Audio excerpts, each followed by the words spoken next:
time, I want to say welcome to everybody. My name is Byron Martin. I will have the pleasure of being your MC for today as we get ready to go into our time together on this day. The first thing that we definitely want to do with our time today before we get to our main speaker, Dr. Fred Aquino, we want to take some time and bathe our time today in prayer. And so I'm going to ask if you would you please pray with me? Our most gracious, humble God, we come to you this time. Thank you for this day. Thank you for what you are doing in this space. Even though we're wrapped around the globe at this time, Lord, you are still in the midst of us as we get ready to work to get closer to you, get closer to your will, to get a clearer understanding of what you would have us to do, Lord. We thank you for giving the vision to Dr. Taylor to bring together the folks here on this call and to lead the Carl Spain Center in a high level of spiritual reflection and guiding people into that spiritual discernment so that we can know what we need to do to alleviate one of the worst sins in the world of racism. Lord, we come asking for you to embody us at this time. Lord, we pray for your hand of wisdom to be on Dr. Fred Aquino as he gets ready to unpack knowledge for us, that you would guide his thoughts and you've guided his pen as we get ready to go into our time. All these things we ask in Christ Jesus' name. Amen. Um, Thank you for joining us at this time. I'm going to go ahead and turn it over to uh, Dr. Jerry Taylor for um, our opening remarks, and then I will come back and give us some clear direction as we get ready to go into our time together. Dr. Taylor. Thank you, Byron. It's good to see everybody on today and people that are still joining us. We are fortunate beyond measure to have a dear friend of ours to present what I think is very necessary information for us at this time in our nation's history. And in this historic moment of the church. So we're grateful to have Dr. Fred Aquino, and Byron will be saying a little bit more about him in just a few minutes.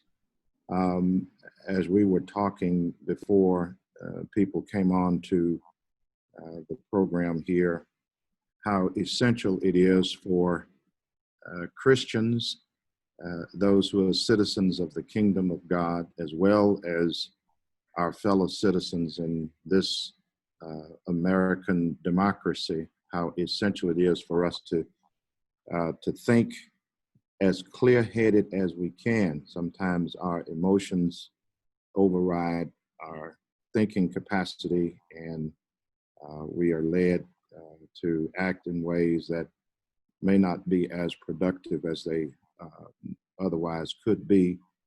And so we have to keep the mind in the supervisory position to make sure that it is doing what it was given to us as a piece of equipment by God, with which we love him with, and with which he has given us this faculty to be able to think and to live in a healthy way in the world. Dr. Aquino shared with us a book entitled How to Have Impossible Conversations. And one of our friends actually dove off into the book and wrote some reflections here. And I want to just read this as we're opening up our time together today. He says, "Knowing that I am accepted into a family of believers is a tremendous present tense resource that helps nurture and sustain my sense of optimism about having difficult conversations. The most significant fact of my life is that God has placed me in relationship to other people whose faith rests upon the unshakable foundation of his loving kindness and compassion toward a flawed and imperfect people who love his Christ. This resource is far superior to relationships based on pleasing others. For much of my life, I was overly concerned about finding myself in conversations where conflicting other contradictory beliefs could arise. I think that most people have, at one time or another, been afraid of honestly acknowledging their true thoughts or feelings in a moment when they would be seen as unpopular. Such moments can be very threatening to one's sense of identity. Although it seems strange to admit, based on my memories of conversations modeled in my early life, I do not believe I was taught that conversations could have more than one goal. Most of the conversations I witnessed amounted to little more than a simple kind of fact reporting on a taken for granted set of shared viewpoints agreed upon beforehand. And when those shared views diverged into disagreement, the usual result was an immediate win lose scenario. Out of this limited goal approach to conversation emerged a kind of environment where disagreements became a matter of intellectual life or death that made fighting for intellectual integrity all the more important and difficult. Emerging within me from out of that environment was a pesky preference for the viewpoints of others, married to a lazy sense of neglect for developing my own. It just seemed easier to agree than to argue. This book is a wonderful source of light for helping to expose those things faintly seen in darkness. That is a mind unskilled in critical thinking. A mind in darkness is a mind in slavery to fear. It cannot submit to the will of Christ, and it is my intention and hope that God would multiply our efforts and use whatever we gather from these pages to help advance his entire creation toward the mind of Christ as we live amongst minds under other influences, which I think was a powerful statement by Javon Gibbs. And Javon is on the call with us today. He sent that just a little bit ago. I said, wow, I just scratched my little statement used it and use this as a powerful statement from someone that I hold in high esteem. And we've been on the journey for quite some time since the early 90s. And so to hear these words coming from Javon, very powerful and very impactful. And so that's why we've come together today to develop a renewed appreciation for the mind. We know that the mind is not God, but the mind is the tool that Christ even said we must utilize in our love for God. And I can't think of a better person who can guide us in that discussion than Dr. Fred Aquino. And so that having been said, welcome, welcome, welcome. And we'll now put our thinking caps on as we turn it back over to Byron, and he will then introduce Dr. Quinn. Byron. Definitely. Thank you, Dr. Taylor. Um, Before we jump into this, I want to just do a couple of quick housekeeping things that I've learned to do on all the Zoom calls that we're on nowadays. So I just want to remind you that the microphone in your left-hand corner is to mute yourself and to unmute yourself. It is okay to leave it on mute until you're ready to talk, and then we'll take it off. But during Dr. Aquino's talk with us today, we're going to ask that we go interruption free. So we're going to ask that you send your questions to me via the chat function, which is down in the bottom next to where it says the participant list. You can see it has a chat function. If you hit that chat button, it'll come up. You can literally send a message directly to me privately. If you go and look for my name, it's Byron Martin, BYRON MARTIN. You can send it directly to me, and I will house those questions. And then at the end of Dr. Aquino's talk with us today, I will field questions to him based off of what's been sent to me during that time, as well as during the Q&A time. That's just so we can stay in order and move as expeditiously and healthily as possible. It's so easy when you're on a call of 20 and 30 for us not to be able to effectively get words in. So we'll operate like that today. Um, Dr. Fred Aquino um, is a professor of theology and philosophy at the Graduate School of Theology at Abilene Christian University, and is also the director of the philosophy minor at ACU. He specializes in religious epistemology and the epistemology of theology, spiritual perception, John Henry Newman, and Maximus the Confessor. Some of his publications include Communities of Informed Judgment, put out by Catholic University American Press, An Integrative Habit of Mind, put out by Northern Illinois University Press, uh, Receptions of Newman. He was the editor on that along with Benjamin King, as well as uh, as well as the Oxford Handbook of Epistemology of Theology. He was the editor along with that with William Abraham, put out by the Oxford University Press. He's also the Oxford Handbook of John Henry Newman editor along with Benjamin King. That was put out by Oxford University Press in 2018. And Perceiving Things Divine Towards a Constructive Account of Spiritual Perception. He edited that along with Paul Grabayok, put out by Oxford University Press. So you can see we have the right person for the job today. Uh, Professor Aquino is currently working on a monograph that explores the relevance of Newman's thought for issues of contemporary epistemology. We're so excited to have him with us today, and I will turn it over to him, as he used to be one of my professors during my time at ACU, and so I look forward to learning some more today, Professor Aquino.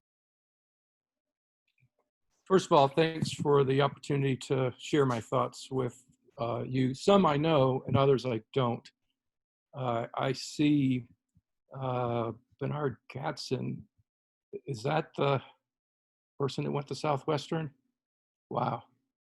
I remember Bernard back in the, wow, that was a long time ago. Too long.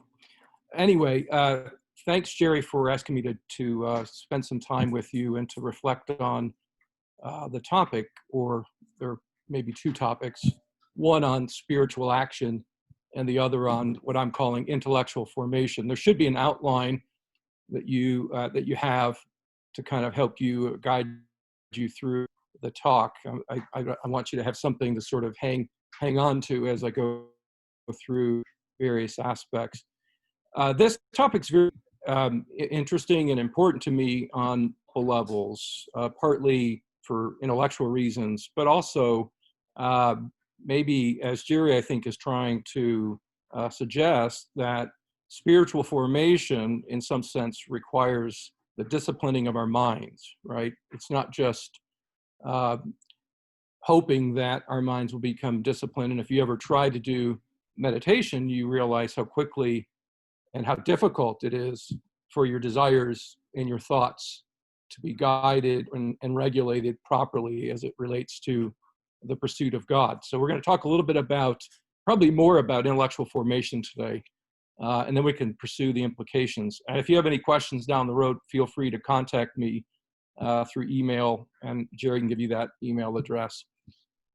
So let's start out with the question, what is intellectual formation? What is that?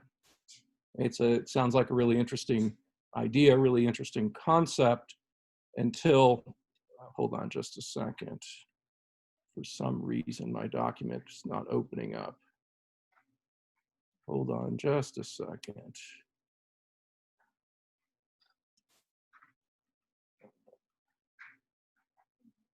Okay, there we go.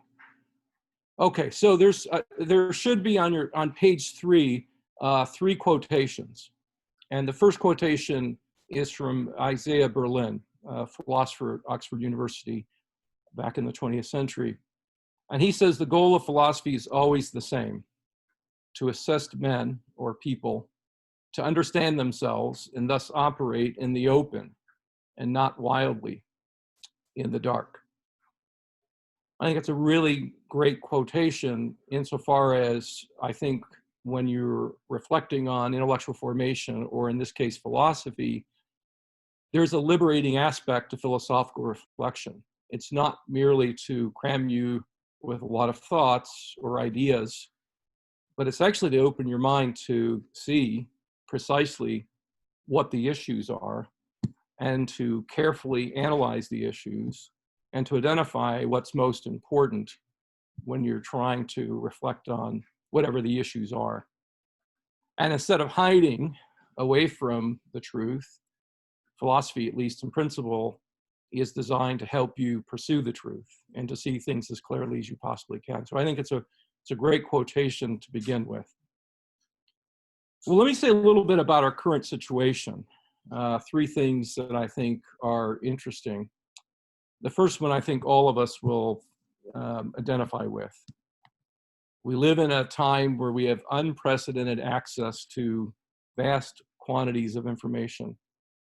In one sense, we feel more connected through social media and various technological advances. At the tap of a finger, we can request pieces of information and they will pop up immediately. However, in another sense, we feel overwhelmed, I think, by the noise of social media, news outlets, and the relentless stream of opinions. I might use the word facts, but I think that's a rare term currently. We struggle to figure out then how to cut through the kind of noise that we experience, at least I do. No matter what network we look at, it seems to me there's a lot of noise. And we probably are trying to figure out how to discern the difference between what's important and what's peripheral, perhaps fake. What's a salient issue as we are bombarded by massive amounts of information? So that's the first thing that I think of in our society as it relates to our topic today. I think we all feel overwhelmed by the information we're getting or seeking to acquire. Second, we also sense that people are very inclined to disagree, or that there are competing claims that we're trying to work through. In other words, disagreement. And sometimes it feels like that is a new thing, but my question is, but is this really the case? Is it really the case that we are disagreeing more than we ever have?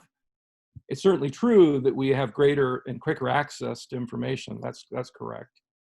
And so this may explain why we feel a sense of challenge, that it's really difficult to furnish a common standard by which we can adjudicate our ideas or come to some agreement.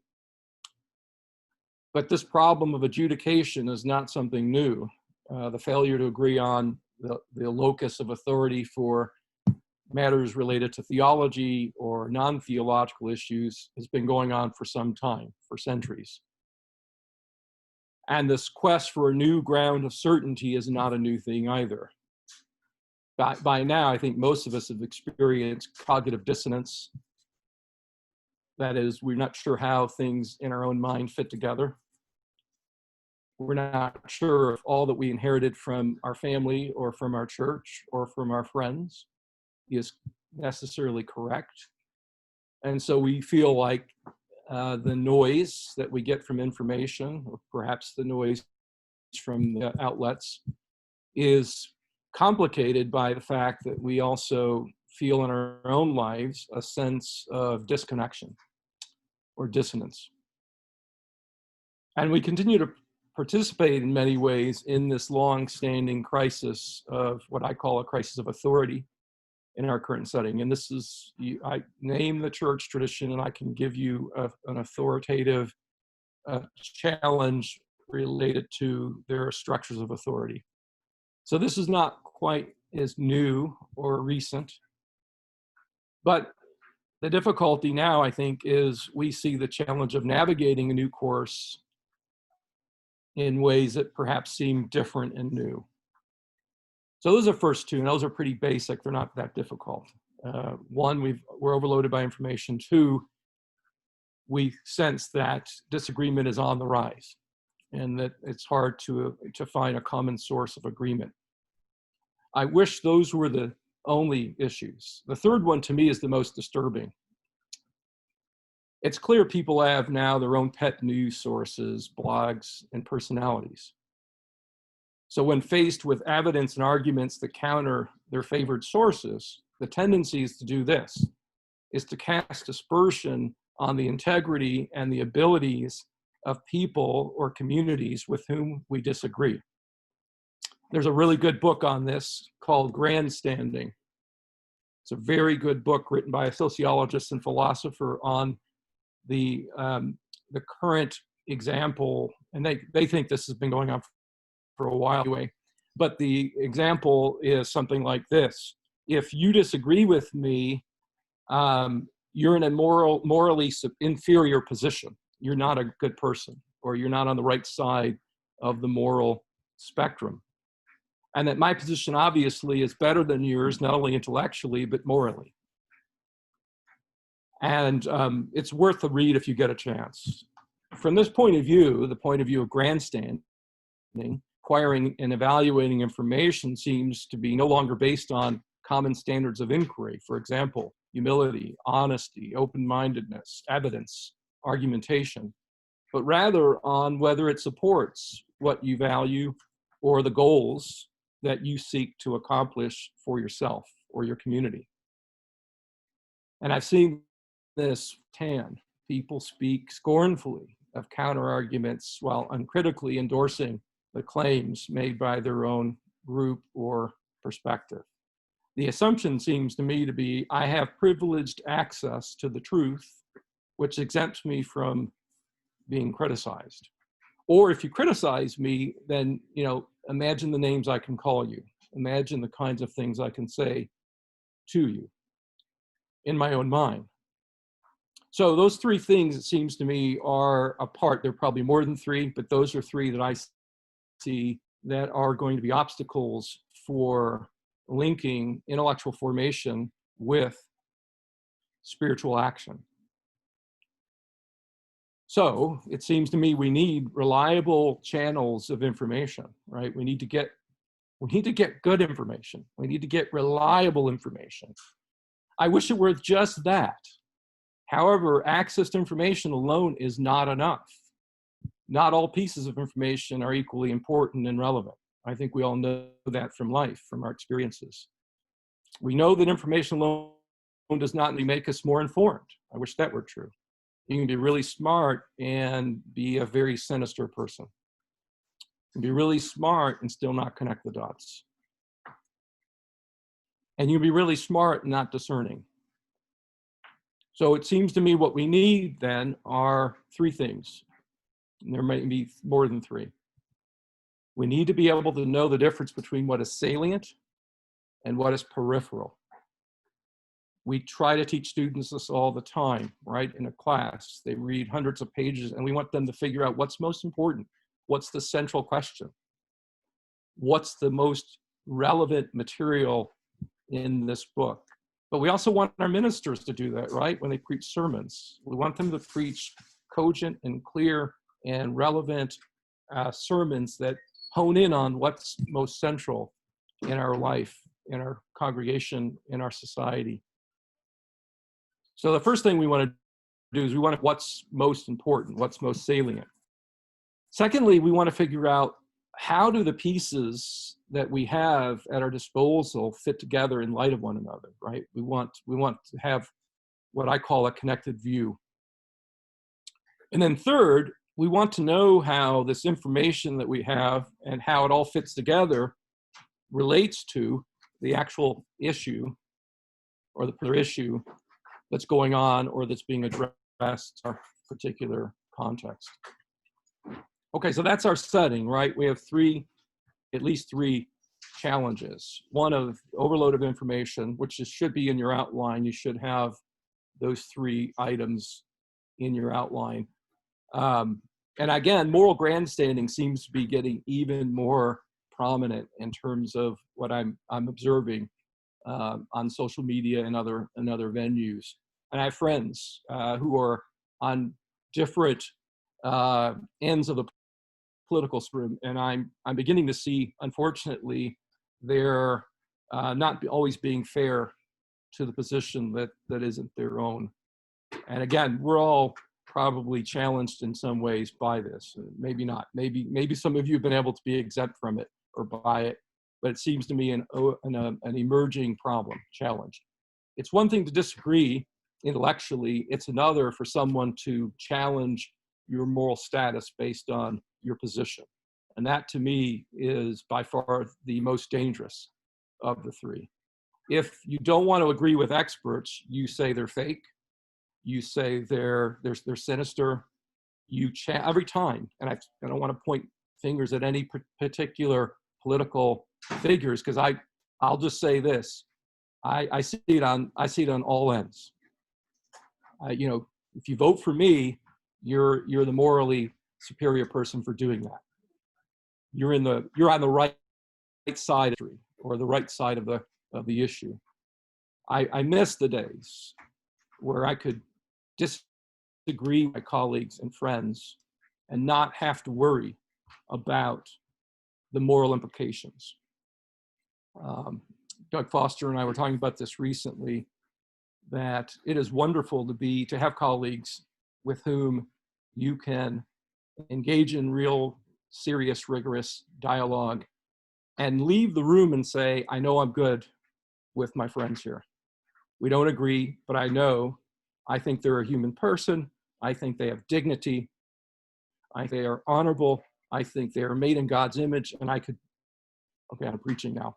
I could preach on about that, right? The importance of affirming the integrity and dignity of the people with whom you may have radical disagreements with. So those are the three things that I think, as you think about the connection between intellectual formation or the life of the mind and spiritual action, that should be at least on your radar. Because any one of those, I think, could single-handedly move you away from what's most important. Now let's talk a little bit about intellectual formation, what it is and why it's important. Well, it seems to me, this might be a surprise to you. The first thing that I think is central to intellectual formation is not merely being in the right place and getting the right information. It really starts with self-evaluation. That's the point of departure. That's where we begin. Instead of looking at others, we look at ourselves initially.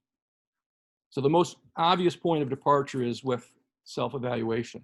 And in his seminal work, Pierre Hadot wrote a book called Philosophy is a Way of Life, in which he shows that in the ancient world of philosophy, all the schools were concerned with the art of living. In that context, philosophy is a way of life involved a series of exercises that aimed at regulating the interactivities of the self, as well as making progress toward attaining the ideal state of wisdom. Some of these exercises included research, thorough investigation, reading, listening, and attention. Learning how to attend not only to another person, but to your own mind. A fundamental aim then was to form people with a, quote, habitus, or a new capacity to judge and to criticize, and to transform, that is, to change people's ways of living and of seeing the world. These exercises required interlocutors, that is to say, people with whom one might have a rational discussion or engagement. To undergo a process of self-transformation in accordance with the demands of rational discourse, the aim of which was to put them in a better position to transcend their own point of view and discover truth. Now, it's always difficult to know what it means to transcend your own point of view. That's a very complicated idea. But I think the assumption here is to be able to step back and to assess your own desires and your own thought. That's what the great masters of spirituality were interested in doing in the ancient world, is to step back and evaluate not only your thoughts, but your desires as much as that was possible. And that's probably why you needed eventually to go and see someone else so they could be, in a sense, a mirror for you. Now, this self-transformation or formation requires training or learning. that is brought about by taking up the relevant rules and practices. Practices such as prayer, fasting, meditation. All of these have a transformative function insofar as they cultivate a kind of receptivity and facilitate a long-term process of growth in wisdom and a deeper love of the good. The kind of formation envisioned here does not call for a renunciation of our humanity. That is to say, we're not interested in denying our humanity. Instead, it seeks liberation from desires that are false and from thoughts that are false. You know how that goes, right? When you look in the mirror without any critical reflection, you always sound and feel and think and desire better than you actually do. But I think if we take seriously the idea of intellectual formation, it's not just about acquiring more information, it's about evaluating our own inner self, which is very difficult. It means figuring out whether what we believe and think tracks with the world outside of our thoughts and desires. Not all sensations and information are equal, nor are they necessarily conducive to truth. Just because you feel a certain way does not mean that it's legitimate or veridical. In fact, it may stem from delusion or misguided desire. We need practices then and guidance to help us see things for what they really are, not what we want them to be. And I know that's very difficult. It's very difficult to track with the world outside of your mind. It's very difficult.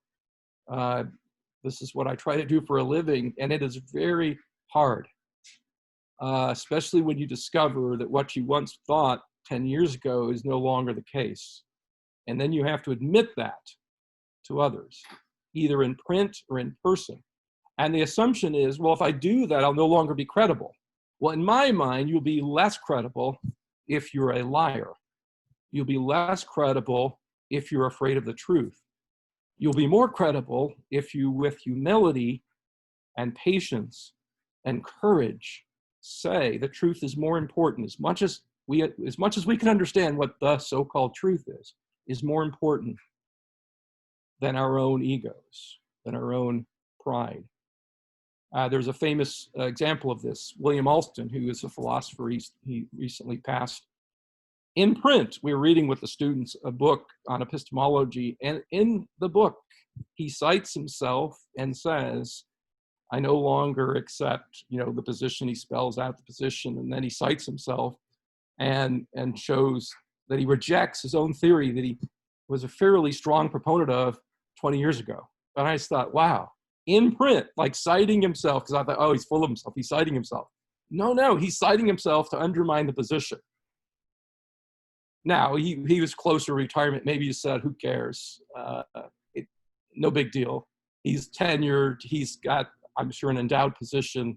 So he's not going to lose anything. But I just thought, what a great example for students to see that part of learning is recognizing that sometimes, of course, we don't ever do this, right? We don't ever start something out and feel really strong about it or strongly about it. And then we write it. We go, yeah, I stand by that. And then we, in our private moments, realize, I'll try to keep this clean. We're full of crap. We don't really know as much as we think we do. And maybe we're not as precise and as clear as we think we are. Maybe the part of the challenge there is recognizing it's okay to rethought. It's okay to subtract or add to what you currently or once thought. So that part of intellectual formation requires, again, what I'm calling a self-evaluation as the point of departure. And I think if people were more inclined to do that, at least initially, that'd be a great place to start, right? When you enter a room and you recognize that all the people in the room are ready to do self-evaluation or have been doing that, wouldn't that be cool? I mean, I know it's ideal, but wouldn't that be great if you didn't have to worry about someone trying to take you out, undermine your integrity, sling mud at you, but they really were more interested in truth and justice and dignity than the alternative? Wouldn't that be great? Now, it's easy to become cynical given the time of the year, right? The 4-year cycle. But maybe once you start with self-evaluation, you won't be as inclined to be sucked into the rhetoric that we see on our networks. And again, they're all, I don't know of anyone that are exempt. I've tried them all. I've tried all the networks, and I've been trained to read through the logic of positions, and you can tell when people are making stuff up. You can tell when they're exaggerating. You can tell when you're properly trained, when they're playing you, right? So self-evaluation to me is really a key start here. Then it seems to me we have to learn to regulate our inquiry. So our formation must not be sidelined by our inordinate desire or partisan perspective. There's nothing wrong with having a perspective or being partisan insofar as you say, yeah, I'm a liberal Democrat or whatever position you start with. That's fine. There's no escaping that, right? Initially, we all come from a point of view. But here's the challenge. Let's not have an inordinate desire for our perspective to be right.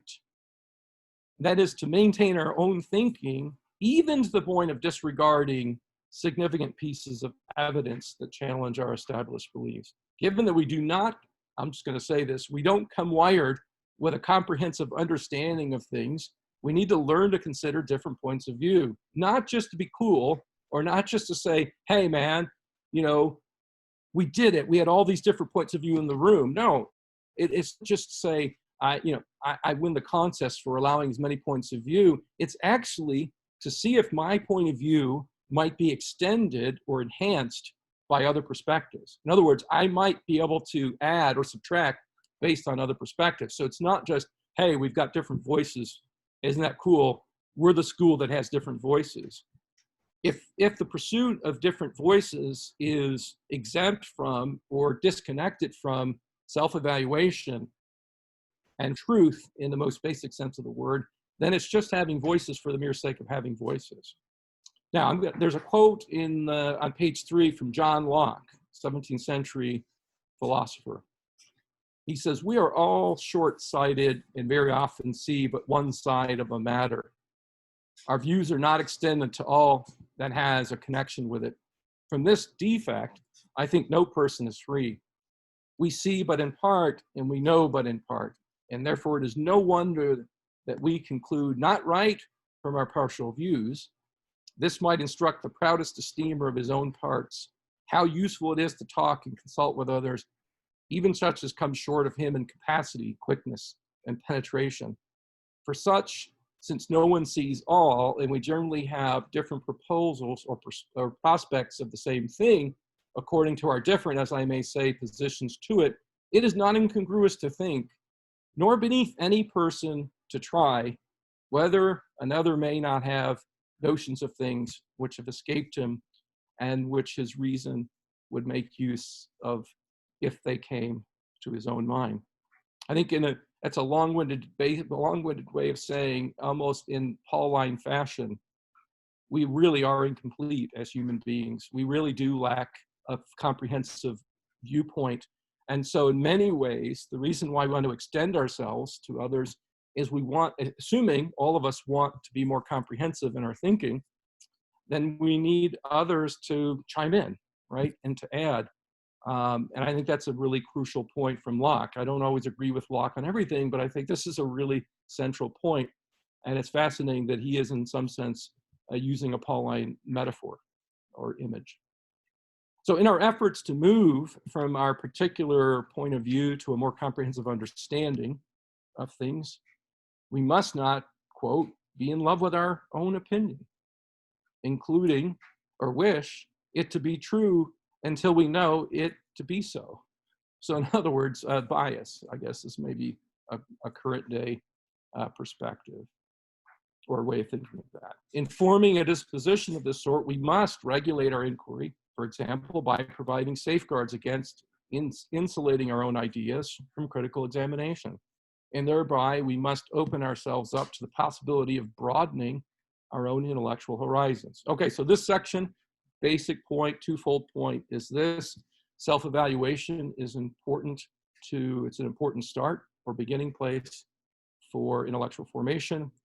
And secondly, we need to broaden our horizons. In order to do that, we have to put our thought in conversation with others. So let's talk about that. I call it a circle of interlocutors.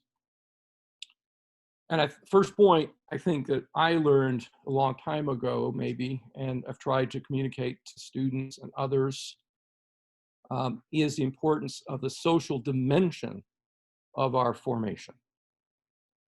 So if you're not careful, you might say, well, what I just got done saying, self-evaluation is the beginning, right? So it might sound like what I'm saying is, go hang out by yourself, with yourself, and do self-evaluation, and never branch out and interact with human beings, right? That's not what I'm saying. But it does start, in the great spirituality traditions, it does start with you. I don't want to collapse the distinction between community and the individual.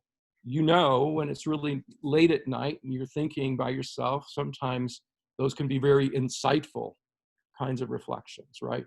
But usually those reflections have some correlation to individuals or communities that have shaped you or that have been a part of your very identity. Does that make sense? So our formation rarely, if ever, takes place in isolation.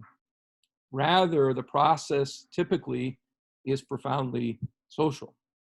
That is, we glean insights from others as well as cultivate the right state or habit of mind. And this plays a really crucial role in moving from a particular set of claims to a more comprehensive understanding of things. There's a philosopher at Harvard by the last name of Elgin. She says the following: our initial judgments are not comprehensive. They are apt to be jointly untenable. They may fail to serve the purpose to which they are put or to realize the values we want to uphold. As it happens then, a network of commitments, whether they're philosophical, social, political, religious, moral, etc., and different social locations, that is the university, the wider society, religious communities, etc., furnish the context within which and from which we frame problems, make claims, carefully follow and evaluate different points of view, and learn and respond to, or learn from and respond to the relevant questions and judgments of others. In any case, we rarely live and think as hermetically sealed beings and thus store our beliefs in watertight compartments. I think that's why when people go to college and they begin to engage in dialogue with others, and not only in their own subject matter, but other subject matters, they realize they can't live in isolation any longer. They can't say, well, that over there doesn't matter. My political commitments have no relationship to my religious commitments. My religious commitments have no relationship to my metaphysical commitments. In other words, these are all related. And Michael Walzer, a political philosopher, said, we are in many ways multifaceted in this sense, right? We have all these commitments. And when we try to put them together, it's very difficult because we think, okay, I think X over here in this realm, and then I think Y in this other realm, and I'll leave them apart. I'll separate them. I'll compartmentalize them. But in reality, those commitments are intersecting whether you're aware of that or not. And so it's important to recognize the social dimension of our intellectual formation.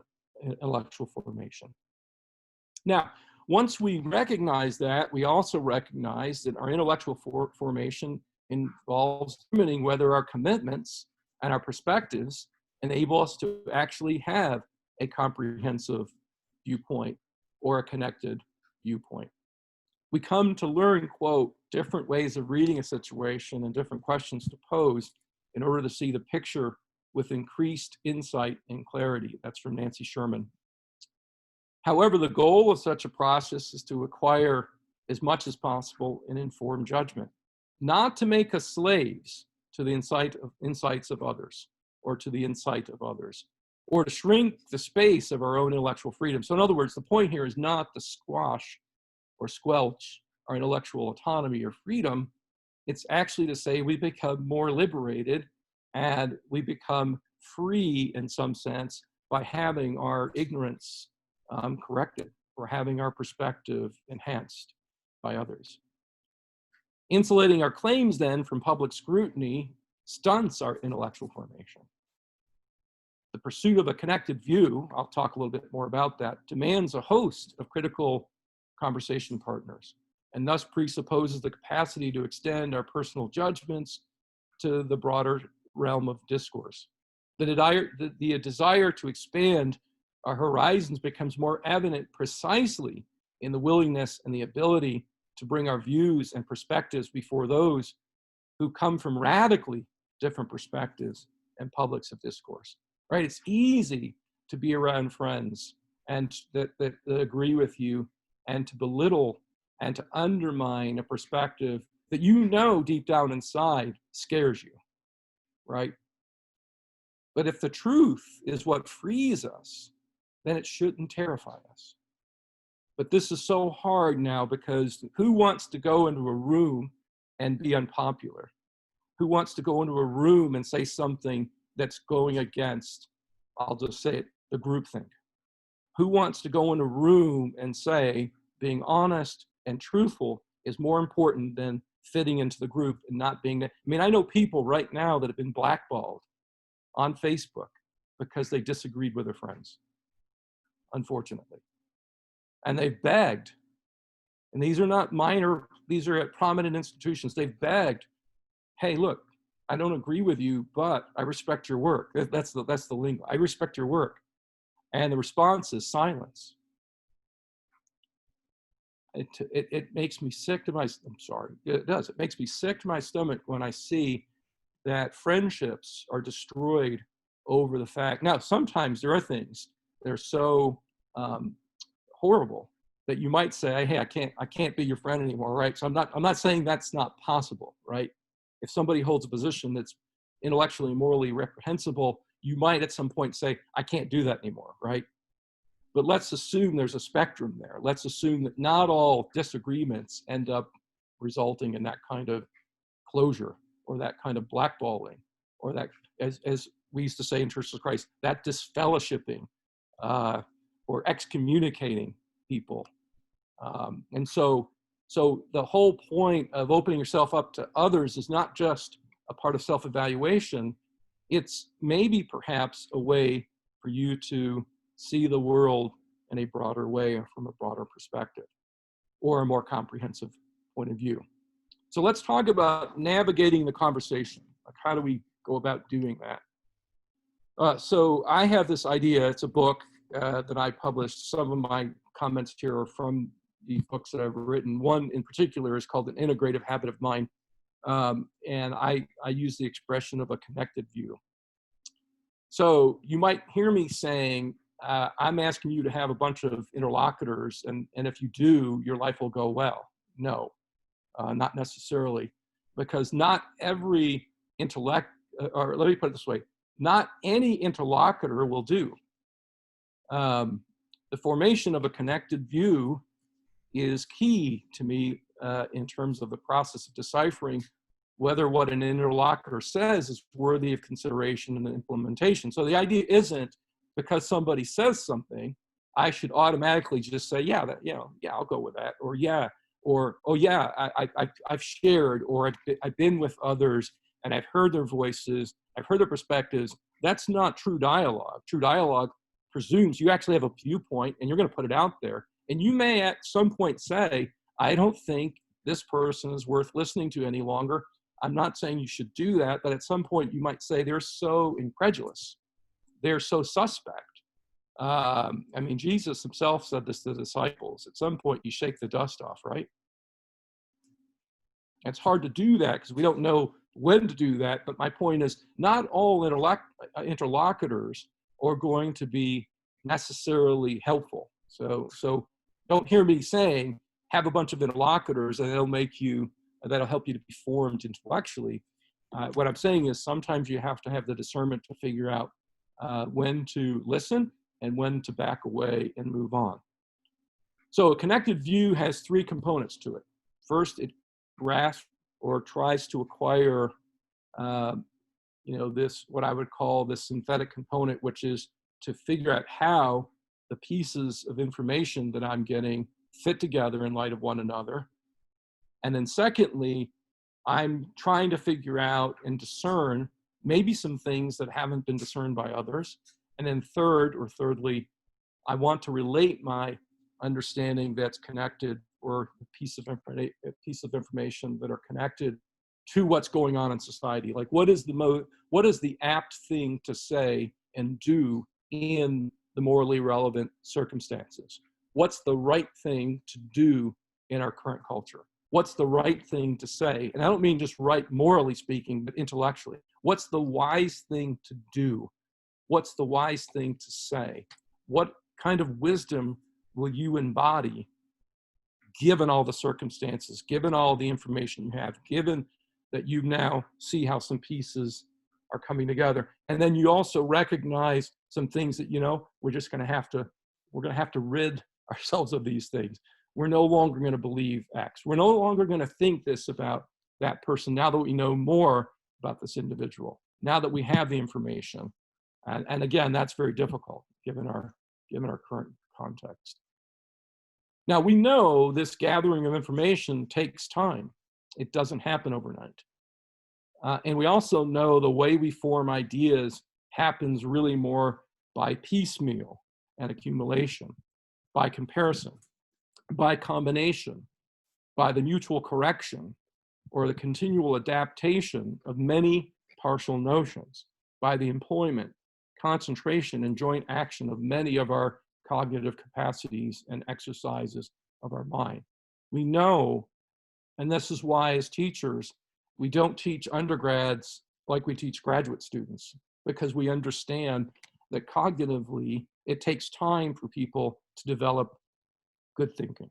It takes time for them to know how to discern or make a distinction between what's most important.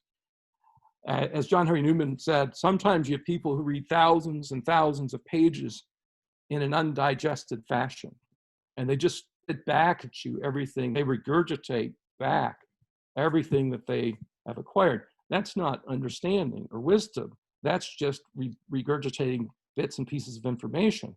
The key now is to figure out, like the distinction between an expert and a novice, what's most important here, what's worth pursuing, what out of all the information is most salient or important to consider. So a connected view in this sense then is not merely acquiring true beliefs, though this is an important goal, or downloading or memorizing large quantities of information. This rarely makes us necessarily wise or discerning, but actually trying to figure out what is most salient or most important. No one, for example, would deem the phone book memorizer who's accumulated true and factual information as a paragon of understanding and wisdom. In other words, a great memory does not necessarily produce deep levels or deeper levels of understanding, nor does it rule out the adoption of a narrow perspective. You can be really smart and have a lot of information and be narrow-minded. Because in order to expand your mind, you have to explore the relationship between the bits of information that you have at your disposal. So in this sense, it seems to me a connected view isn't just the acquisition of information on a large scale. It is the ability to act and to put it in a maybe a popular way, to connect the dot, right? To be able to see things in their true relations. So if this is correct, then a connected view calls into question the kind of reductionism that seeks to comprehend fully various issues through a single disciplinary glance or perspective. For example, religion, science, literature, morality, aesthetics, politics, psychology, philosophy, history, sociology, education, anthropology, archaeology, and so on. Have you ever met a person who, they at one point in their life, they thought the Bible was the answer to everything, and now it's science, or now it's political science, now it's English, now it's hermeneutics, now it's, you just fill in the blank. And the impulse is, if I can find this one discipline or perspective, it will trump every other perspective, and I will view everything only in and through that perspective. I call that fundamentalism. The idea that I have the only thing that gives me access to reality. So if I want to understand the human condition, it seems to me I'm going to look at science, I'm going to look at biology, but I'm also going to read literature, and I'm also going to watch film. I'm going to do a lot of different things because you get to see the various aspects of the human condition through these different disciplines or perspectives. And then you have to figure out, how much of what you're getting is worth incorporating into your circle of knowledge and understanding. There's a real temptation to see everything exclusively through my perspective or your perspective, or to think that one's preferred mode of reflection is superior to all others on almost every issue. So in other words, if somebody's really good in science, then they must be really good at reading literature. Do not take a physics professor for a literature class, right? If we've learned anything about, and unless they have a background in literature, I suppose, a PhD in literature or something like that. But what if we learned this is what universities have deciphered, right? That's why we have different departments and different disciplines, is getting at reality as much as that's possible requires not only different people, but different methods and protocol. So there's a way to do the study of religion. There's a way to do the study of biology and physics and political science. And so why wouldn't we then, by extension, say, when I meet someone and they're coming from a different perspective, I at least need to consider what they're saying and consider it on their own terms. And in the book I mentioned to you folks, the book that Jerry had mentioned it's not a perfect book. It's written in a very accessible way, but I think the main point of the book is when you're in conversation with others, instead of trying to find quickly the Achilles heel of their point of view, try to be charitable and put what they're saying in the best light, and not make them defensive, right? To make them open, because I think when people feel like they're being heard, they're more likely to share. And they're more likely to listen if you feel like you've got something that might add to the conversation. There's another book that's a bit thicker and harder called Knowing Our Limits by Nathan Ballantyne. I highly recommend it on a similar scope, but it's a bit deeper. It has a bit more history to it in terms of some of the things that I've been mentioning. So safeguards. Sounds really rosy, Professor Aquino. It sounds really interesting, sounds really cool, but it sounds too good to be true. I just have met a lot of SOBs, and I've met a lot of closed-minded people. I'm sick and tired of the polarization of our society. I'm sick and tired of people raising their voices. I'm just going to go do the Lord's work and not worry about it because I think the Lord and I are on the same page. Well, to me, a safeguard or some safeguards would be something like this. See the vices for what they really are: dogmatism, fanaticism, narrow-mindedness, making rash judgments, arbitrary appeals to authority, fudging the evidence, an unwillingness to hear challenging and alternative arguments. Those are what I call intellectual vices. They're not good for you. They don't make you a better thinker. And then find the virtues, and there's a lot of literature on this, the intellectual virtues. And these are virtues that have to be practiced, right? They're not just theoretical, they have to be implemented. And in our syllabi at ACU, one of the things we do is we put those in the syllabus. In the syllabus, be courageous, meaning to students, take a chance, put your thought out there. And the scary thing is, if you put your thought out there, you might look stupid, right? I have students tell me that. Or you might find out you're not right. Well, wouldn't you want to be corrected? By corrected, I don't mean in front of everybody and made fun of, but wouldn't you want your perspective to be enhanced or adjusted? But also tenacity, right? Stick with your point of view. Don't give it up so quickly. If your point of view is worth giving, if it can be given up so quickly, it's not worth having, right? You have to stick with your point of view while being courageous and say, I'm going to put myself out there, and open-minded, right? I'm going to at least consider that person that, privately I think, man, they sound stupid. Or they're just the most bizarre person I've ever met, right? Or we don't say that, but we're thinking deep down inside certain tempting thoughts or passions. But maybe be patient. And so these virtues that I'm talking about are things that you can read about. There's a lot of literature on it, and I think they are really helpful. They don't solve all problems, but they help you to navigate in your own life, your own very thinking, and also hopefully by extension, it opens you up to others. Let's see here.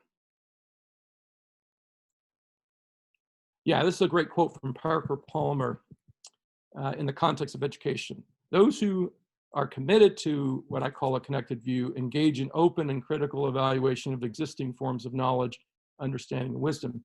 They seek, quote, to observe and reflect and speak and listen with passion and with discipline in the circle gathered around a given subject. That, to me, requires the next point, an integrative habit of mind. I thought about that language, integrative, and here's what I mean by it. I mean that we take ideas that may not sometimes in our own mind seem like they fit together and bring them together in a way that we can see and sense maybe a harmonious relationship, that we can sense that dissonance is not gone, but it's fading, and that our ideas, as they're currently construed and thought about, are brought together, but brought together without blurring the distinction that we might see between these various areas of inquiry or thought. So people that have this kind of integrative habit of mind that I'm describing are able to challenge surface conversations, you know, and I actually have gotten played on this on Facebook. I've had people troll. I now know what a troll is, where they just want to get you going. And I didn't know any better. I thought I'm going to sincerely answer the questions, and then the person 20 minutes in said, oh, I was trolling you. I was just trying to get your goat. And I thought, okay, I guess that's cool. I guess that's fun.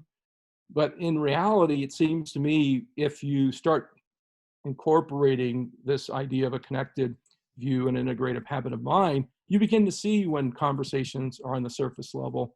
You begin to see when someone is really engaged in a monologue and maybe coming from a fairly narrow perspective. So here's some concluding remarks that I want to leave you with, and I'm really interested in some of your questions and thoughts. Hopefully, if we were in a room, I would prefer this to be more Socratic initially, where I start with a few questions and then say what I think. But for the purpose of today, I had to give this longer talk. But normally I like it to be the other way around. So here's some concluding remarks. In terms of the relationship between intellectual formation and spiritual action, it seems to me a presupposition here, a basic presupposition, is the inescapable reality of connecting new and existing insights. The connection is not simply about downloading bits of information. Rather, it is a collaborative enterprise fleshed out in a robust exchange of perspectives. In other words, a connected view humanizes learning and holds that embodied wisdom, that is wisdom that's enfleshed in human people, is indispensable to our flourishing, not just intellectually, but spiritually. Remember what Jesus said, right? Blessed are the pure in heart, for they shall see God. If you go back and look at the Christian interpretation of that, heart is not merely a seat of feeling. Heart can be a stable link between our desires and our thoughts. And so when that stability is in place, it opens us up to the reality of God. It's not blessed are those who go with their gut reactions, who go with their feelings immediately and don't reflect. Actually, it's the other way around. Blessed are those who have a stable habit of mind, for they shall see God. That's the kind of stability Jesus had, right? When he was able to withstand temptation, able to withstand challenges, he could see through things in a way that I think is amazing. And yet we're called to that, right? We're called to that kind of connection. So as we've seen then, the pursuit of a connected view, that is how things fit together in light of one another, requires a stable disposition, appropriate levels of training, disciplined reflection, the courage to engage and learn from others, the ability to see how things fit together in light of one another. People and communities that claim to be interested in acquiring wisdom need to promote and not obstruct the requisite avenues for obtaining this good. So my point maybe is to all of us as Christians or followers of Jesus, or maybe not Christians if somebody is not sure right now, remember you are, when we talk about injustice, you're doing an injustice to a person, not only when you malign them, but when you inhibit or prevent them from sharing what might be true. There's a book on this called Epistemic Injustice, Hermeneutical Injustice, where you know the person's right, but you don't want their information to get out there, because if it gets out there, then you have to admit that maybe you weren't completely right about their perspective. And you might have to align yourself with a party you don't like, because we know historically and stereotypically, X group can't be associated with Y group, right? And I see that happening in our country, unfortunately, where people are more aligned with a party perspective or partisan perspective than perhaps moving a bit beyond that.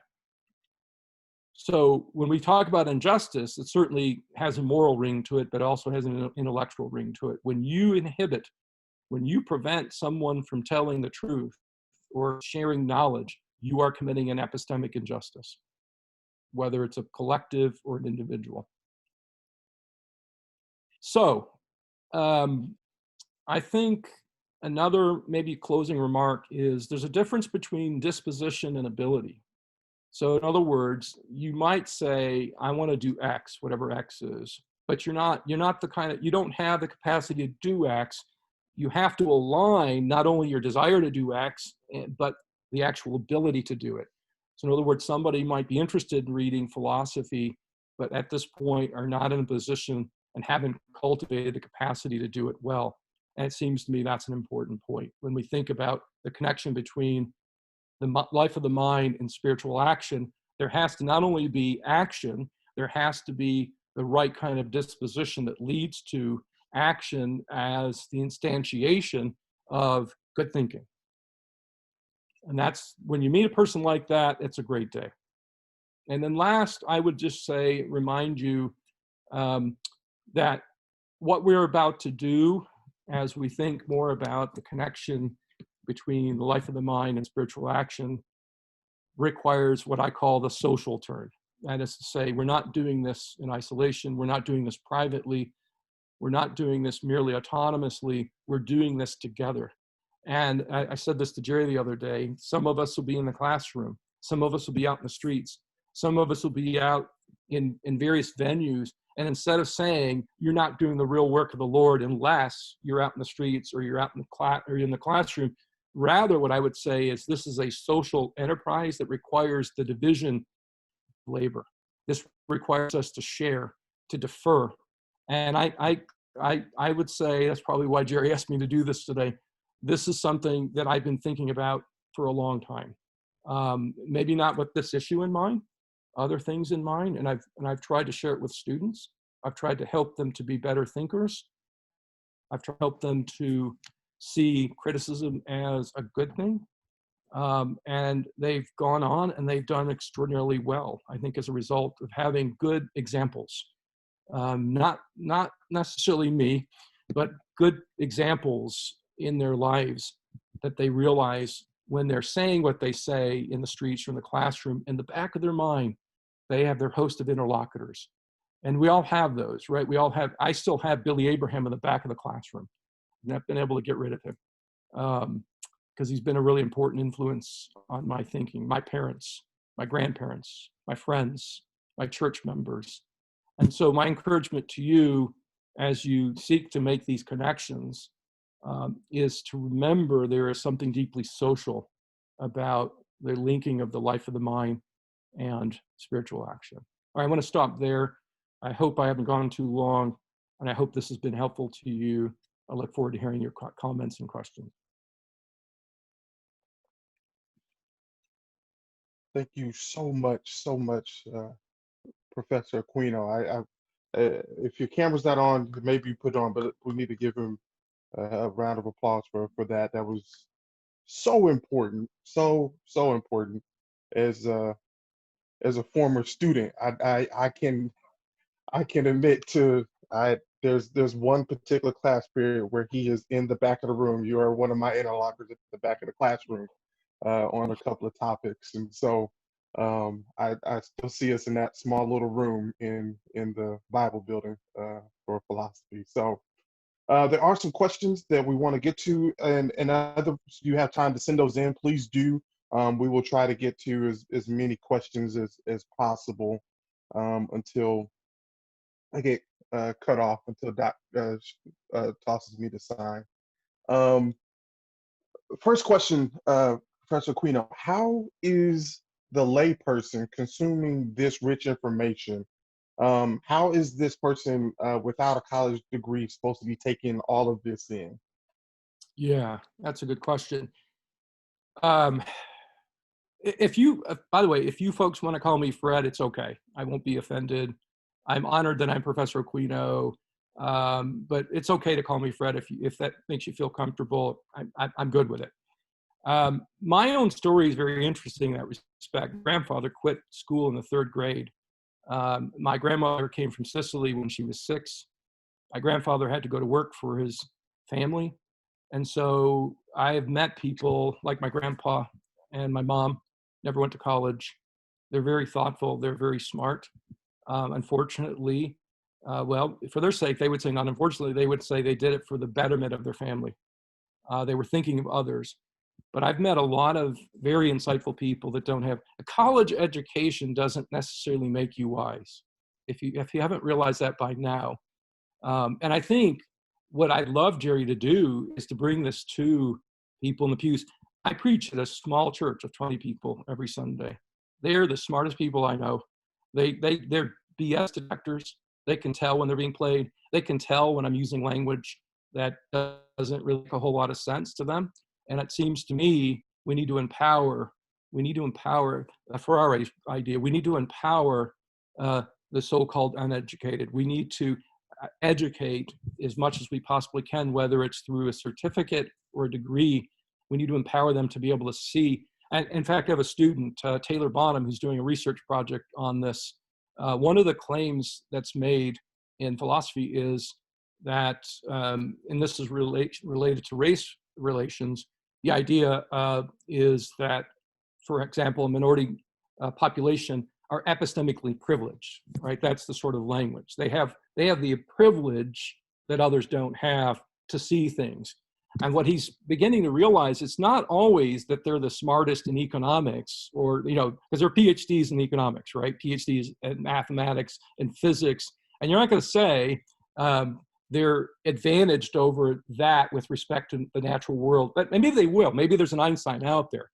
But it may be that sometimes people that have unfortunately been in situations where they're discriminated against or they've been treated unjustly, they may be able to detect injustices in a more helpful way than the so-called informed. So in other words, there are people who have what I would call informed judgment, but it may not be translatable in terms of their education. So I'm certainly not saying get a PhD and then go and do social action. We need to learn how to acquire insights from a variety of people in places. And so I learned this firsthand. I didn't share this with the group when I went to Southwestern Christian College back in my goodness, I shouldn't say it, show my age. Back in 1984 to 86. I learned a lot by living on the other side of the train tracks. I learned a lot by going to a store with my friend Lucky Tarpley. And I didn't see things that he saw. And he didn't have to get an education to learn that.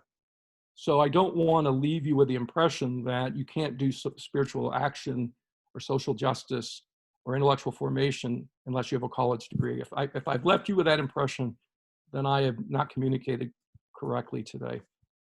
We need to empower people. We need to free people from ignorance, however that works out. Whoever is doing that, wherever you're doing that, we need to empower. And I think it's high time for people in the church to stop, to repent of anti-intellectualism, to repent of seeing the life of the mind as a hindrance to Christianity or spiritual formation. It is not. Jesus himself said we are to worship God with our minds. Paul said we are to renew our minds. Okay, I'm sorry, I'm getting a little homiletical there. But my point is, we need to find ways for people in various walks of life to grow in their understanding, however that works out. And hope that addresses the question at hand. Yeah, thank you. Thank you for doing that. Next question. I'm gonna alter it just slightly because I see a couple of lines for another question beneath it. But how can the black mind that was broken during slavery and the white mind that was broken as oppressors during slavery be repaired to have effective intellectual curiosity? Boy, that's a really hard question. Very difficult question because it presumes a long history. I've been doing a lot of reading lately in political theory and history. Doug Foster is smiling. I'm not a historian, but I'm learning a lot about some of the things behind that question. I'll just tell you what I've done, and it may be wrong, but this is what I've done. I've had students like Walter Taylor, who at one point in his life was in a gang, who was doing some really bad stuff. He and I have a lot in common because I wasn't always a nice guy either. But when he was a student, I really pushed him hard, and I could tell he at some point initially was, I don't know if I like Doc, I don't know if I like him, but this is my policy and practice. I think outdoing and outwitting the oppressor is the way to go. I think empowering people to see things for what they are on a level that will leave people speechless is the way. It's hard work. It's not fair. It's not right. But I think it's a way forward. And hopefully in the process, those who have been on the other side they need to be challenged too. My point isn't don't challenge the oppressor. Yes, but I think you have to work on a level that is extraordinarily sophisticated to do that. And I don't have recipes for at this point the oppressor or those who have benefited from it. I'm more interested in those who have the desire to actually be insightful. Now, it may be those who are on that side are there. I'm interested in empowering those who have not had an opportunity, those who have been, those who have in their education, I know this happens in elementary schools, those who basically people have looked the other way and said, we'll just pass them through the system. I'm interested in helping those individuals to actually outdo the system. To what extent? That may not be a perfect answer, and I'm sure it's not. Well, we'll keep going. We'll get there. They're coming in now. To what extent is this entire process an attempt to overcome idolatry? It depends on what you mean by idolatry. So for example, and I think this is a temptation, if you're not careful in the academic world, you can worship prestige, you can worship being center on the stage, you can worship being known, you can worship being recognized, and replace God with that. So if that's what idolatry is, then I say flee it. Move as quickly as you can away from that. You're not going to replace, as Augustine once said, we're restless until we find rest in God. We're not going to find closure and rest and happiness by any of the pursuits in this world that are not rooted in God. However, once we recognize the distinction between God and anything else, right, any other pursuits, I think we should do our best to use our minds as long as we recognize they are in the service of God. So if that's what the question presumes by idolatry, then I would say never replace God with anything like work, even a commitment to justice, even a commitment to the life of the mind. Those are all great things when they are properly ordered with respect to the center of all things, God. Easier said than done. People I know have lost families because they wanted to be prestigious. They wanted to go to the best schools, and they failed to remember that until you fail to recognize that God is hopefully at the center of all things.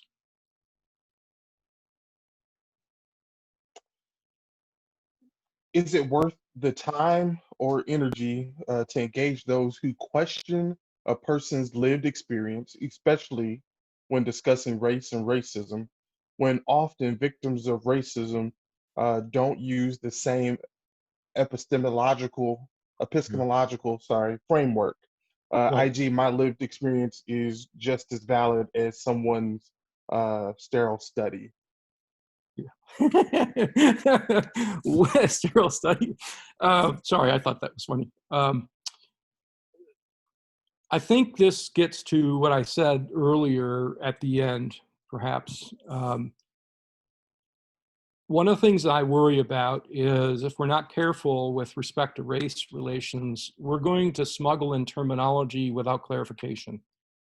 And just being straight with you, when I'm in a class and people aren't clear, in my mind, I'm thinking, I'm still getting tripped up on the lack of clarity, which gets in the way of enhancing the conversation and advancing it.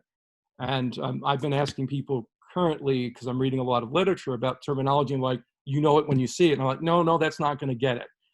We need to be clear on what we mean as much as we possibly can. At the same time, I certainly don't want to say to somebody who can't put it in clear terms that their experience is invalid or less credible. That's not true. But as I've said to students, if you want to be heard, that people need to be able to hear exactly what you're saying. And it may be that you've got some nuggets to share, but because you're not able to clarify it, it might, again, it's not the end of the world. It just may be your circle of interlocutors becomes smaller. Does that make sense? And you're only saying to people that have had lived experience, well, they get what I'm saying. But what you want to do is you want to also try to convince people that your lived experience actually is veridical or actually valid, and there's a way to communicate that. And what I would say to people that maybe struggle with that, it's like anything. I don't know how to plumb my house, so I call my father, who's a retired plumber. Now I know how to do enough with my I can put a sink in now. I can do that. And so maybe for those who feel like at this point their lived experience may not be being translated like it needs to be, find people that can help you do that. There's no shame in that, right? At the same time, there are going to be times where you recognize, no matter how clear you are, it's not about clarity. It's not really about clarity. People don't want to know the truth, and they want to use their intellectual jargon to exempt themselves from criticism. So my point is not play the game of the oppressor. My point is, I think clear thinking is good. It's a good thing for a person to have. It's a good thing for a person to employ. But at some point, you may be at a dead end. And at that point, you might just have to say, okay, I guess we're going to go our separate ways. But try to at least translate what you're saying, because that's my point about not having to do a PhD or get a PhD. There are a lot of people who have testimonies, and those testimonies need to be heard, right? Whether it's from their own mouths or in and through, intellectuals like Cornel West or James Cone, unfortunately recently deceased, or Gustavo Gutierrez or Doug Foster, or, there are people who can, I think, represent individuals who may at times need some of their experiences to be articulated. And I don't think that's a bad thing. I don't think it's the only thing, the only way to go. So I would say figure out whether the person is using clarity as a cover-up for, privately they really don't care and they really aren't going to change their mind. Well, if that's the case, clarity is not going to solve your problem. At the same time, you want people to be able to hear what you're saying and what you're thinking, and so it's helpful. Now, I'm trained in analytic philosophy, so I think clarity is an important virtue. I think it's a virtue of being clear and precise. Thank you. Thank you. Um, so this is one. How do we form a foundational understanding that there can be more than one morally sound position? So I teach ethics, and so does Miles Wernz, who's joining us today, and a few others. As I try to tell, there are different approaches to ethics. So there are people that are utilitarians, deontologists, virtue ethicists. And so sometimes you are in a morally problematic circumstance. So a very basic example is you're in Germany in 1940 and you're hiding Jews in your basement, and the SS guard comes to you and says, are you hiding Jews? And so you have two obligations at least to, one, tell the truth, and two, do no harm. Well, you can't do both. If you tell the truth, you're going to do harm. If you do no harm, you're not going to tell the truth. So it's not that two positions are equal in terms of their valid moral status. So in other words, my point isn't a kind of relativism. It is, there are circumstances where there are different ways to look at a situation. So you're going to look at the outcome. You're going to look at the utility of a position, not necessarily the action itself. Sometimes you're going to look at the action itself. And you're going to say it's wrong to tell a lie, no matter what the consequences are. Or maybe, telling the truth, maybe not telling the truth could prevent massive amounts of people from being terminated, right? In the case of the Jews in the basement, by not telling the truth, you are following the obligation to do no harm. So yes, there are going to be times where you're faced with a person who's operating from a different starting point in terms of their approach to ethics.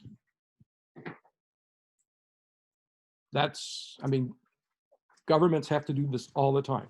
They have to weigh tons of things when they're figuring out policies. They have to figure out feasibility. They have to figure, and usually they're not governed by a deontology. They're not saying, we're going to do this because it's right. Usually it's a host of considerations, right?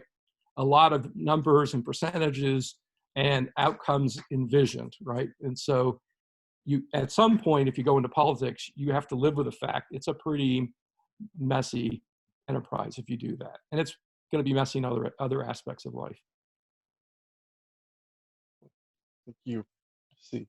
This was a little long, so I'll try to go through it as fast as possible. The difficulty I've experienced with developing intellectually is that everything is open for debate. I've had to concede that if I am going to be fair to the Christian view, I also have to seriously consider the atheistic view, the agnostic view, the Buddhist view, the externalist view, and as a result, some of my own views that I once held core have dissipated. The struggle is that I have gotten very good at seeing falsity, but not very good at finding the real capital T truth. Uh, I can deconstruct, but I end up deconstructing everything I construct as well.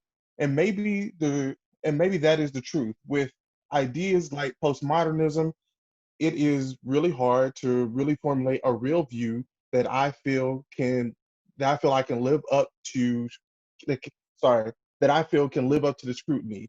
Is it better not to have such a view at all? Should I let go of this space of choosing and rather just sit with the unknowing and ambiguity and utter discomfort of an ungraspable reality?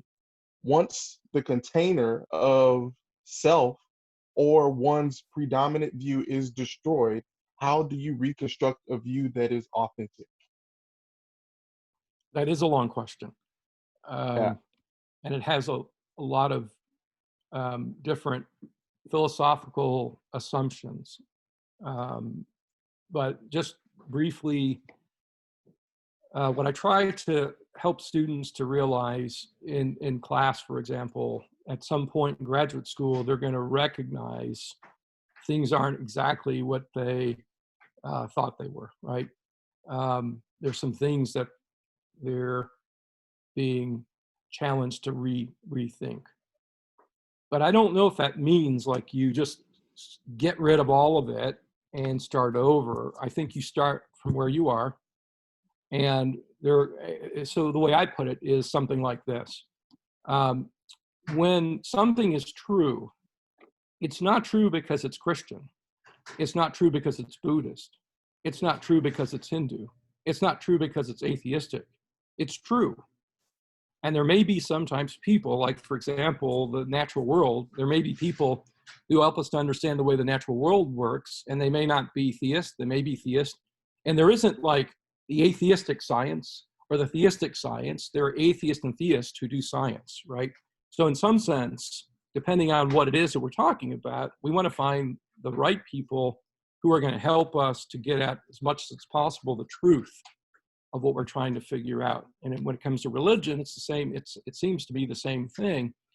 And the mistake is, I think, is that we maybe sometimes are taught is that if I concede that the Buddhist has a valid point about suffering, then I can no longer be Christian. But the point I want to get across is Christianity has never claimed, or I shouldn't say that. I'm sure there are Christians that have claimed this. In my estimation, I don't think the Christian tradition is claiming to be comprehensive with respect to every aspect of human existence. Like it has the market on the nature of the natural world, the market on the origin of the human species, the market on the political structures, the market on the economic structures. There is no formal official theory in scripture that tells us how to do economics, that tells us how to do biology, that tells us how to do psychology. So it seems to me we have to find the right networks to help us understand, depending on the question we have, right? If the question is the nature of the natural world, the nature of the human person, the nature of God. Now, the nature of God gets really interesting, right? Because at some point, we're going to read scripture, or we're going to read, depending on your tradition, the Bhagavad Gita or whatever, the whatever text you're looking at. But even there, you're going to probably end up doing metaphysics, which means you're going to be reading some people that aren't not necessarily Christian or not necessarily atheistic, because metaphysics is not cornered by any of the religious traditions, right? When we're talking about the nature of what is real, what makes us who we are as human persons, or what makes us, think the way we do, or what makes the world function the way it does. But I think it's pretty clear that if you put God in the center, at least directly, of that kind of enterprise, then you have to figure out what resources are going to help you. I don't even know what it means to be a postmodernist. I've been trying to figure that out for a long time. So I'm not going to say anything about that, but it seems to me, whether you're a modernist or postmodernist, at some point you have to figure out the common form of discourse, and definitions that we can all, at least initially, agree on. And there are people in these areas that disagree with each other, but not because they disagree on the terminology. So like in epistemology, everybody has a common definition of what counts as knowledge. Then what they do is they try to figure out what the necessary and sufficient conditions of knowledge is. They don't dispute necessarily the definition of knowledge. They're disputing whether any of these conditions can be met sufficiently or necessarily, right? Does that make sense? So in other words, finding some common ground, I think, is going to be important no matter how different we are with each other with respect to our worldviews and perspectives. If you lose that, which I think in our society, we're getting close. We're getting close to not having common discourse or commonly agreed upon rules. As long as I know what the rules are, and I know if it's a fair game, and I know that people are going to be honest, then we got a shot.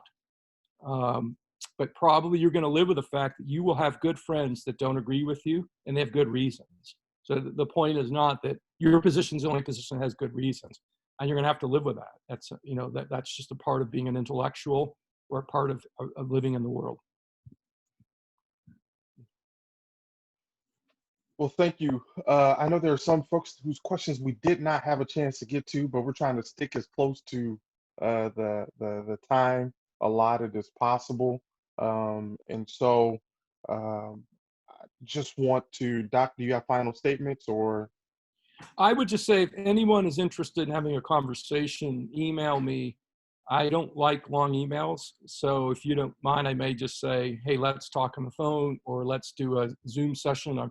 I've gotten good enough to know how to do that now. I actually know how to use Canvas, which is our online uh, protocol. So again, Jerry, thanks for letting me interact with the group today. I hope what I said is meaningful. I hope that it's helpful. If you have any further questions, feel free, like I said, to contact me. I'm grateful for Jerry's leadership.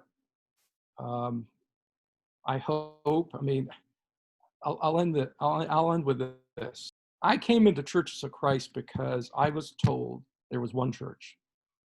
So I went to Southwestern Christian College because I was told there was one church. I went to an all-black church in Florida.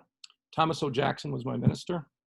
Went to Southwestern, and I discovered pretty quickly that that wasn't quite the truth, or at least, at least as I understood it and experienced it. And so I'm hoping with Jerry's leadership and with others that however you connect the dots between the life of the mind and spiritual action, you will do it in the name of Jesus. You will do it as a disciple of Jesus Christ. And I want to join you in that enterprise in whatever ways I can be helpful in the near future or in the long term. Thank you so much, Fred, for doing a fantastic job in teaching and reaching us today. Fred found out that there were two churches, one black and one white. And though we claimed to be the one church, we had two separate systems under the same name. And so, which, really did some disservice to the claim. So we're still trying to figure out how to connect the Christ mind with our human mind and to see through his perspective one another. And that's not an easy task to experience because we have to let go of how we have been trained to see each other, trained in a fallen world by fallen parents and fallen leaders and teachers and preachers and elders and deacons and so forth and so on, and to discover the thinking mind of Christ that intends to exist in us. We ought to embody that and to be humble enough to admit that we don't know everything that we need to know and that our thinking can stand to be enhanced. And so I again want to appreciate Fred for being with us today. Thinking intends to lead to action. And so as Brother Fred has been talking to us today, I hope we've been asking the question, how can we now allow sound thinking, which we're aiming to acquire and to exercise, how can that now influence our actions? How can we look for opportunities to be in conversation, some of those impossible conversations with people that we know hardly disagree with where we are? Should we avoid those individuals or should we seek opportunities to be in their space and to find openings to where we can have conversation?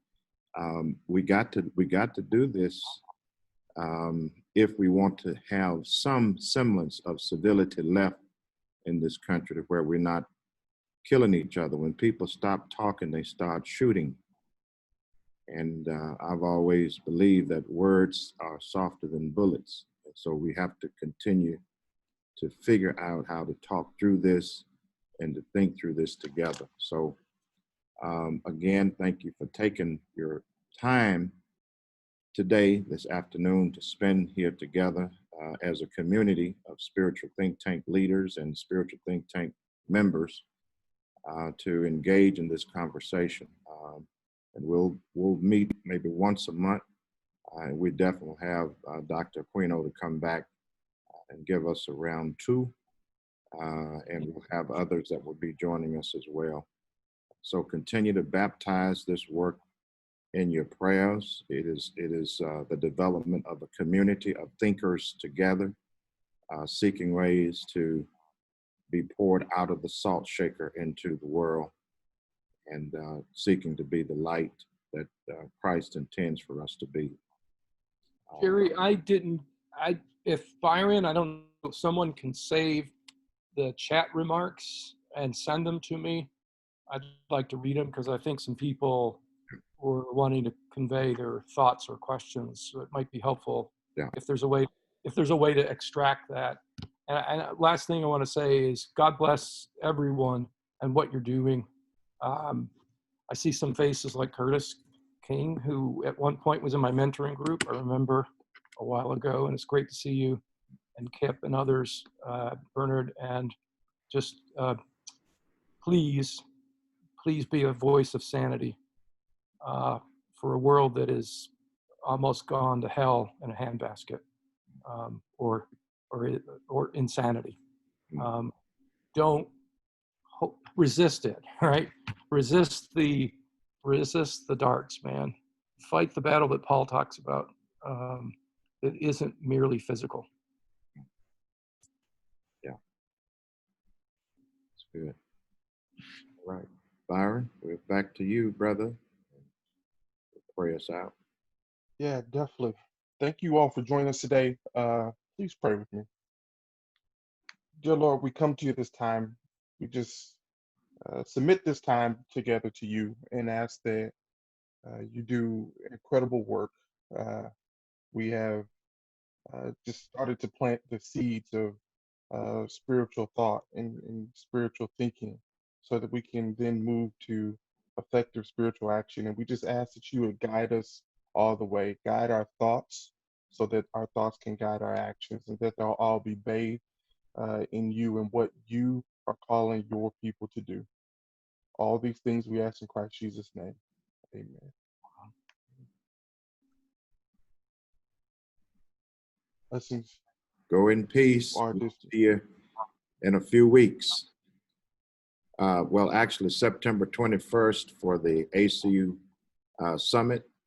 The Spain Center is leading a pathway dealing with the Christian response to white supremacy. So we hope to see you then. We'll have more information forthcoming. Blessings. God bless.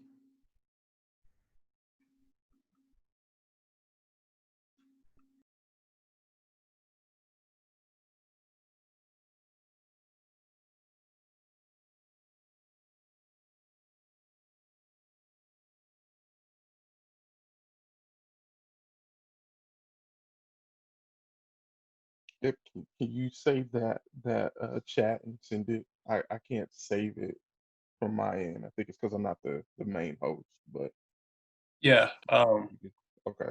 Yeah, I'll save the recording, and once it's available, I'll send it to Dr. Aquino. Okay. Because it saves the chat with that, correct? Yeah, it'll save the video, the chat, and the audio. Perfect. So I'll make Perfect. sure to get that to him. Okay. All right. Thank you so Awesome. much for Hey. moderating and handling it smoothly as you did. Oh no, thank you for all your help. I'm just trying to not calls you. You just kind of pick up the phone and answer. You Yeah. Yep. That's how it always is. Yeah. Bishop.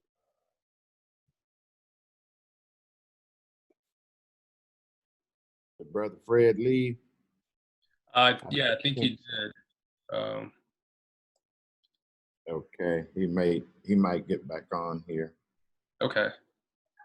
Brother Wendell Gray, how you doing?